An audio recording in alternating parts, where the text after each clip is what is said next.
মুসলমান মন দিয়ে শোনো, অর্ধ পৃথিবীর প্রেসিডেন্ট আমার উমর, যার ব্যাপারে নবী বলেছেন আনা খাতামুন নবিয়্যিন লা নবিয়্যা বা'দি, আমি হলাম সর্বশেষ নবী, আমার পরে আর নবী নাই। ওমর রে ওমর, আমার পরে যদি নবী থাকতো রে, তুই উমর আমার পরে নবী হইতি। সুবহানাল্লাহ। মানুষটার ওজন কম না বেশি রে?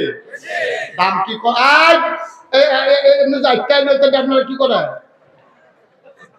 লইয়া ফেলে যাবেন গা? এখন থেকে যে উঠবে তার কোনো বিচার নাই, এখন থেকে বিচার হবে যারা লোকের তো উঠবো তারা। তে তো বুঝে না, তে যদি বুঝতো তে আপলো না, যেহেতু আপনারা বুঝেন তে আপনার লোকে যে আটে কিন্তু যাতাকে ওটাই নেবেন।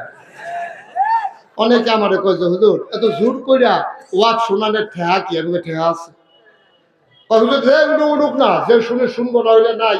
আপনি তো জোরাজুরি করেন কেন? আমি তো আমার দুঃখে আমি জোরাজুরি করি।